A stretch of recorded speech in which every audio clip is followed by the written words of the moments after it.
Hamas एक पैलेस्टीनी Sunni Islamic fundamentalist organisation है। इसकी स्थापना 1987 में हुई थी। हमास नाम का एक्रोनिम है। इसका मतलब इस्लामिक रेजिस्टेंस मूवमेंट होता है। ये ग्रुप इजराइल के खिलाफ अपने सख्त रुख के लिए जाना जाता है। हमास पैलेस्टीनी इलाकों में अहम भूमिका निभाता है। इसकी एक मिलिट्री विंग है, इज़ अद-दीन अल-कस्सम ब्रिगेड्स। हमास का एक सोशल सर्विस नेटवर्क भी है। यह इसे एक पॉलिटिकल और मिलिट्री फोर्स दोनों बनाता है। हमास को एक टेररिस्ट ऑर्गेनाइजेशन घोषित किया गया है। यह घोषणा कई देशों और अंतर्राष्ट्रीय निकायों द्वारा की गई है। इनमें संयुक्त राज्य अमेरिका, यूरोपीय संघ और इजराइल शामिल हैं। हालांकि दूसरे देश और संगठन इस विचार से सहमत नहीं हैं। वे हमास को एक सही रेजिस्टेंस मूवमेंट मानते हैं। हमास ने 2006 में पैलेस्टीनी विधानसभा चुनाव जीता था।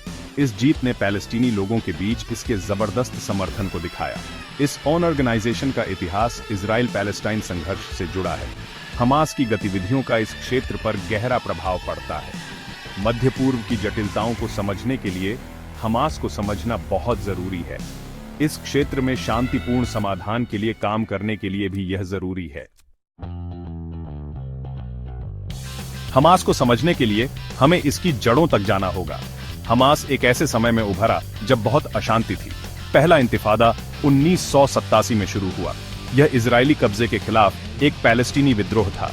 इंतिफादा ने हमास के फलने फूलने का माहौल बनाया। गजा और वेस्ट बैंक कई मुश्किलों का सामना कर रहे थे। इनमें आर्थिक मंदी, बेरोजगारी और इजरायली सेना का नियंत्रण शामिल था। पैलेस्टीनी लोग ज्यादा परेशान और हाशिए पर महसूस कर रहे थे। वे आत्मनिर्णय और कब्जे के अंत के लिए तरस रहे थे। इस उथल पुथल के बीच हमास उभरा, जिसने राष्ट्रवाद और धर्म का एक मजबूत मिश्रण पेश किया। इसने पैलेस्टीनी लोगों को आर्थिक मदद और सामाजिक सेवाएं प्रदान की। इसने लोगों के बीच उनका विश्वास और वैधता अर्जित की। हमास की विचारधारा उन लोगों को पसंद आई जिन्हें लगता था कि मौजूदा पैलेस्टीनी गुटों ने उन्हें निराश किया है। हमास 1988 में स्थापित अपने चार्टर द्वारा निर्देशित है। यह दस्तावेज संगठन के मूल विश्वासों और उद्देश्यों को रेखांकित करता है। चार्टर इजराइल के अस्तित्व के अधिकार को पूरी तरह से खारिज करता है। यह पूरे ऐतिहासिक फिलिस्तीन में एक इस्लामिक राज्य की मांग करता है। अपने लक्ष्यों को हासिल करने के लिए हमास कई तरह के तरीके अपनाता है। यह राजनीतिक गतिविधियों में शामिल होता है, चुनावों में भाग लेता है और सामाजिक सेवाएं प्रदान करता है। हालांकि यह इजराइल के खिलाफ अपने सशस्त्र प्रतिरोध के लिए सबसे ज्यादा जाना जाता है। इसमें रॉकेट हमले और आत्मघाती बम विस्फोट शामिल हैं। हमास अपनी हिंसा के इस्तेमाल को प्रतिरोध के एक जायज तरीके के रूप में सही ठहराता है। इसका तर्क है कि पैलेस्टीनी लोगों को इजरायली कब्जे के खिलाफ खुद का बचाव करने का अधिकार है। हालांकि इसकी रणनीति के परिणाम स्वरूप कई नागरिक हताहत हुए हैं। इसकी वजह से व्यापक अंतर्राष्ट्रीय निंदा हुई है। सेक्शन 4, संघर्ष की एक समय रेखा, मुख्य घटनाएं। हमास का इतिहास राजनीतिक जुड़ाव और हिंसक संघर्ष दोनों के क्षणों से भरा है। 2006 में हमास ने पैलेस्टीनी विधानसभा चुनावों में एक आश्चर्यजनक जीत हासिल की। इससे उन्हें पैलेस्टीनी विधान परिषद का नियंत्रण मिल गया। हालांकि जीत ज्यादा समय तक नहीं रही। हमास और दूसरे प्रमुख पैलेस्टीनी गुट फतह के बीच झड़पें हुईं। इसके परिणाम स्वरूप 2007 में हमास ने गजा पट्टी पर कब्जा कर लिया।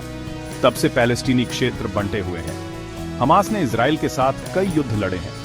इनमें 2008 से 2009, 2012 और 2014 में बड़े संघर्ष शामिल हैं। इन संघर्षों के परिणाम स्वरूप दोनों तरफ भारी जान माल का नुकसान हुआ है। सेक्शन 5, एक ही सिक्के के दो पहलू, हमास पर दृष्टिकोण। हमास एक बहुत ही विवादास्पद संगठन है। हमास पर इजराइल और पैलेस्टीनी लोगों के बीच विचार बहुत अलग हैं। इजराइल हमास को एक आतंकवादी संगठन मानता है। वे इजरायली नागरिकों पर हुए कई हमलों के लिए उन्हें जिम्मेदार मानते हैं।